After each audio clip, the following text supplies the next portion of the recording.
Let me begin with what sounds like a very simple question. What is the most essential ingredient in wealth creation and economic growth? Almost everyone would answer money, or having a lot of natural resources.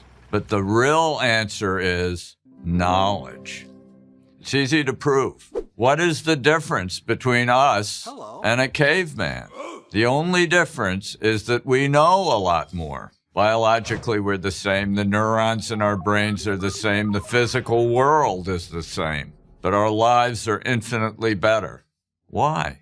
Because of knowledge. You don't have to go back to the caveman to prove this point. You could go back 50 years. New knowledge, say the discovery of penicillin or new algorithms that lead to better search engines, always comes as a surprise. We call these surprises innovation because they are inherently unpredictable. New products burst on the scene seemingly out of nowhere.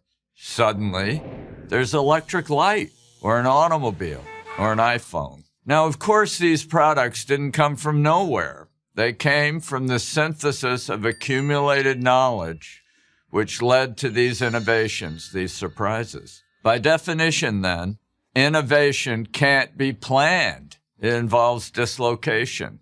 The makers of buggy whips did not have a great future when Henry Ford introduced the first Model T, and it always points to the future.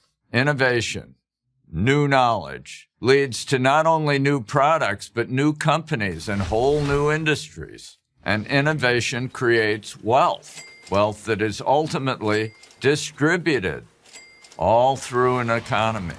But here's how it works. More freedom, more knowledge, more innovation. And more innovation leads to dynamic economic growth. Less freedom, less knowledge, less innovation, less economic growth. So if freedom promotes knowledge and innovation, which leads to economic growth, why don't all people and governments embrace it? To understand that, we have to return to what I said earlier about innovation being a surprise, being unpredictable. This unpredictability makes many people uncomfortable. Their goal is to eliminate surprise. One finds this in all utopian visions, from communism to socialism, to the belief that through complex insurance packages, bankers could protect themselves from a catastrophic mortgage meltdown. In Europe, with its failing welfare states, and more in the U.S., we see this desire to eliminate surprise in the ever-expanding role played by government. Bigger bureaucracies, more rules, more regulations. Every new crisis, real or imagined, brings ever more laws.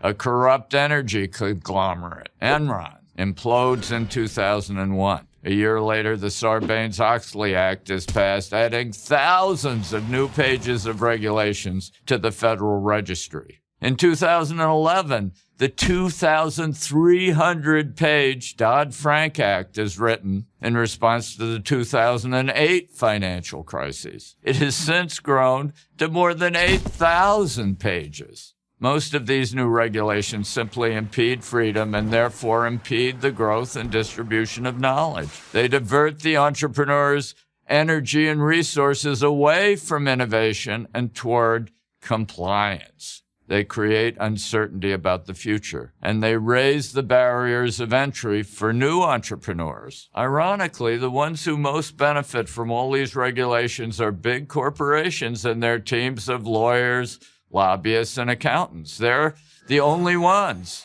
who have the resources to untangle the mess and survive in it. But this drift away from freedom can be reversed, and quickly. Within a matter of a few years, in fact. There are numerous recent examples in the United States during the Reagan administration, in Chile in the 1970s, in Eastern Europe after the fall of communism, in New Zealand and Israel in the 1980s, in China and India in the 1990s, in Canada in the first decade of the 21st century. Because it's an economy of mind, the future can change as fast as minds can change. Whenever intrusive government retreats, knowledge expands.